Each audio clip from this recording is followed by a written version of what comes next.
Hi friends, it's Star Thrifter, and I have a thrift haul to share with you today. And two, we'll go over what is GORPCORE. And you probably have heard that as a key word, and we'll get to that. I'll do the thrift haul first. If you'd like to just find out about the GORPCORE, then you can, advance ahead on it. But I have a few items here. I went out thrifting last night, and I went to two different places. In the one place that I usually go on Tuesday nights, I can get things for $2 each. I had a really hard time finding anything.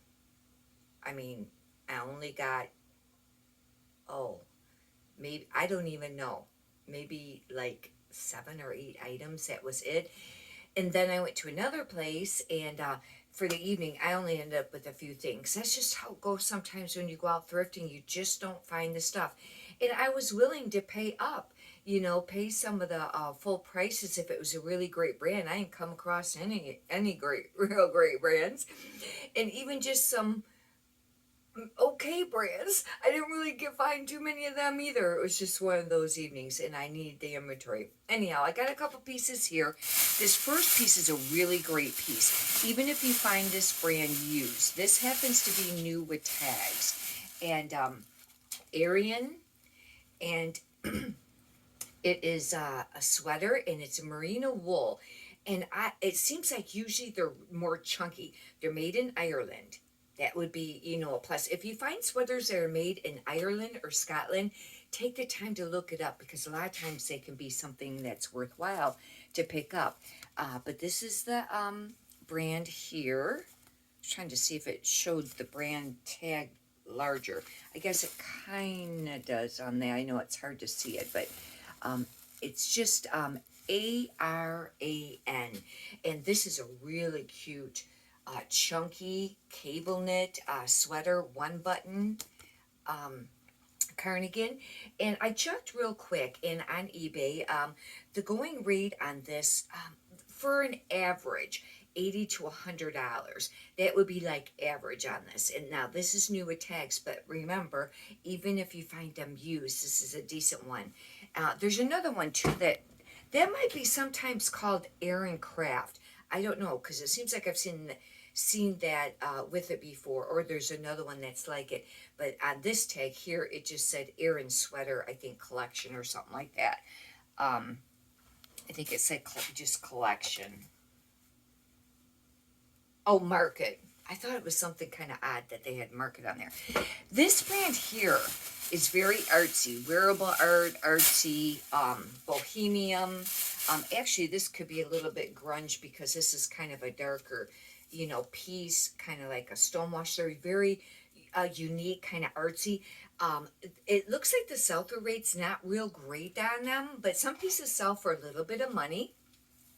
And pretty sure I've already sold this brand before, Adore. And when I seen it, I went, yeah, this is really cute though. It actually is. Hopefully that's still stylish, but that would be some of the keywords that I'd be using on that when I list it. I just have a few pieces to show, and then we'll get to the, what GORPCORE is. This was an alright piece. This is Elaine Fisher, and a lot of times Elaine Fisher over the years has been a really great brand, but I have found that it has really slacked off in later years. I try to only pick up more of the large, extra large, or plus size, but this was a nice sweater, and I wasn't finding hardly anything. I got it for $2, and actually this is a 1X, and that will be great. Elaine Fisher, it's actually really soft. It's got a really soft, feel to the outer side of it here. I don't have my glasses. I don't know if I'll be able to see what it's made out of. But generally, it's made out of, pretty natural materials, whether it'll be cotton or this doesn't feel like wool or anything like that. But sometimes there'll be like cotton, silk, linen. Those are a lot of the materials that Elaine Fisher usually uses. Like I said, I only have a few items here. Oop, I knew that was going to fall. It was sitting very oddly on this chair, the bag. I don't know how great this is gonna do. This is but it's cute. It's a Lauren Ralph Lauren, and it's a petite small sweater dress. However, it's a midi, and that may be a plus to it. It's really cute, very staple wardrobe, maybe capsule wardrobe. I think that capsule wardrobe kind of means that it would be almost like a timeless kind of piece that you could keep for a lot of years, and this piece you could. And anyhow, but that's a petite small is a little tough. It looks like it's just like, oh, it's 100% cotton. But with winter coming up, sweater dresses do sell. Now, sweater dresses are really nice. I really like them, but I'll tell you what. Now, that may be an exception because it's dark blue and it doesn't fit like super tight, but a lot of those sweater dresses fit like really tight. You really got to have the figure for them. I'll tell you what, because even, I happen to be really, tiny, but I just, they show every bump and curve. But anyhow, some people can really rock them. And, but they are popular come winter usually for selling. This is Ophelia Row, and this brand's I'm gonna really stop picking it up in the plus size unless it's a really neat looking piece. But this is new with tags, and this is a size 1X. I think it is new with tags, and this actually is a maxi dress. Now it's already July. I've already been starting to list for the next season, but I will still list this. Isn't it pretty? It really is, and $38 was the original price, but this went on sale for, I can't tell what that says. It might say like $19 or something like that. See, it's a very inexpensive line because the manufacturer's suggested retail price is only $38 on a maxi dress, plus size. These do all right. It probably really depends on what piece you get, but it was all right and it was worth getting for $2. They're men's falconable and long sleeve shirts. And I remembered this brand from when I used to pick up a lot of men's clothing. And I went ahead and did comps on it last night at the store, and it was all right. Like I said, it was worth picking up. It's not spectacular, but it was an all right one. This is Pink by Thomas Pink, and this is another one that can kind of go like that. I find anyways.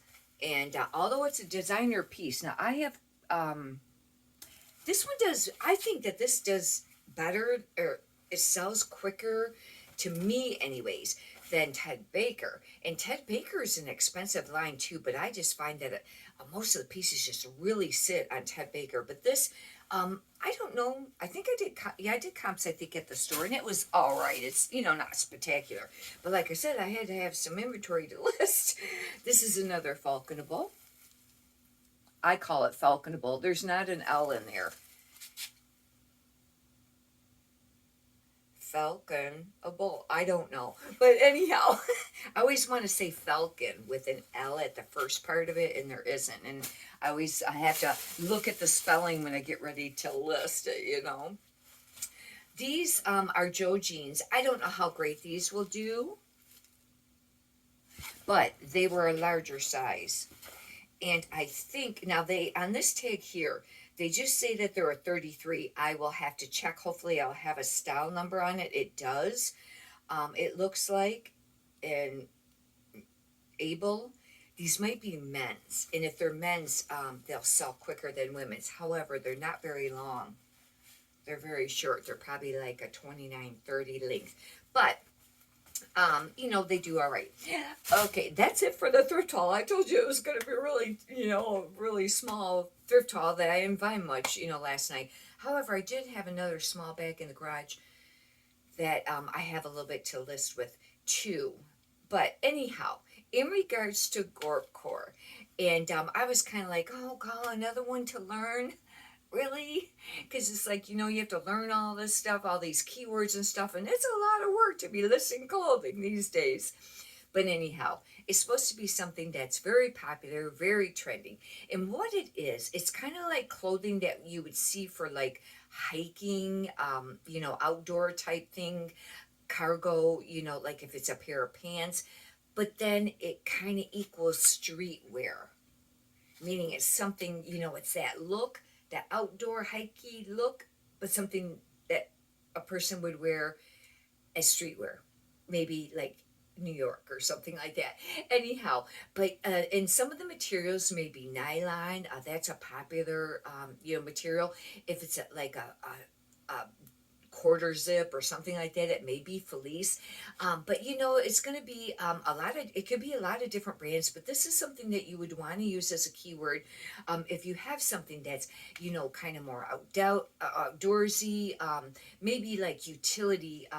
Some people use, for a while there, we were calling them more like utility jackets or utility pants. But if it's like a field jacket or something like that, cargo, if it's something that's camo, maybe you can use the word GORPCORE, and that is how you spell it.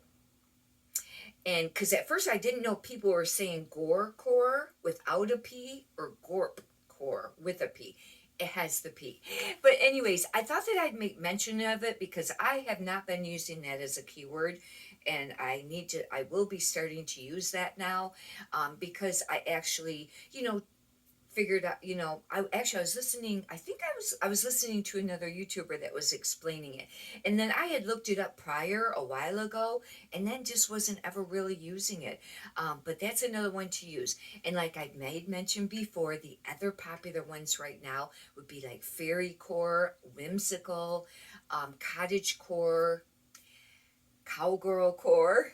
Those are some ones that are supposed to be really popular. But when you're selling clothing, and I've made mention quite often lately, that it's not where you can just take a couple pictures, put the basics up there listed, and it's gonna sell. It may have been that way a long time ago. And when I first started, I swear it was way easier. And I wasn't listing like I do now, because now I do it full time. It's hard to compare. However, to me, it seems like it's gotten a lot harder. And you know that the economy's not been great lately either. And in order to stay very competitive, and there's a lot of competition with clothing, it always has been, they say, oversaturated market. However, the last few years, there's been a whole lot more sellers. Now,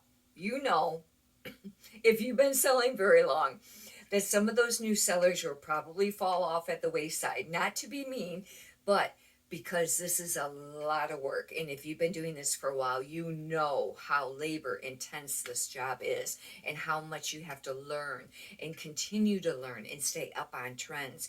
And somebody knew they could spend a ton of money on inventory buying all this stuff that just sits there, and then they got all that money tied up.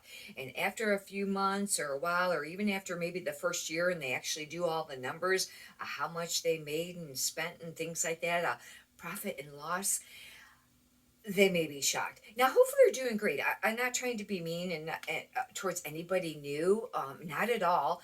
And hopefully, they're doing great. But I just saying that the competition may eventually even out a little bit more, or lessen a little bit, because this is a lot of work and it's not for everybody. You really have to have the passion in order to be an entrepreneur, and to be self-employed if you're doing this as a job. Some people I know just kind of do it as a side hustle and a little money here and there.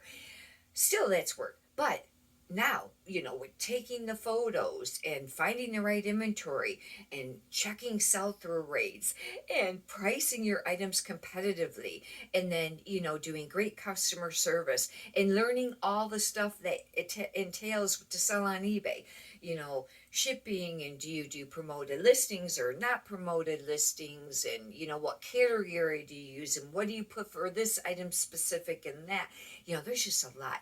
Anyhow, I just thought I'd make mention that. Now, we do know that eBay's a lot harder to list on as far as information to provide. Item specific seems to go on and on and on. You know how that is. Where it's a lot easier to list over on Poshmark. It is. And I have to say, I would recommend, if somebody's new selling, to maybe try Poshmark first, because it's easier, and shipping super easy, because you don't have to calculate nothing unless it's over, I think, 5 pounds. But most, things that you're going to be selling, especially clothing, unless it's a big bundle, it's going to be under 5 pounds. 5 pounds is quite a bit for some clothing. That would have to be 5 very, decent, like chunky sweaters or maybe some pants together. Most of the sales that you have are single, item sales. But anyhow, it's way easier to list over there. However, they don't have the traffic volume that eBay has. And then you have to consider, all the sharing and whether you're going to get a third party to do that app to do the sharing for you. And, there's pros and cons with all the platforms, but eBay, what I have found as far as, reselling, it has way more volume. Way. Anyhow, as far as sales, hopefully you've enjoyed this. If you'd like, you can subscribe. And if you could push a thumbs up, I greatly appreciate that too. Many prosperous sales to you. Have a great day. Thank you.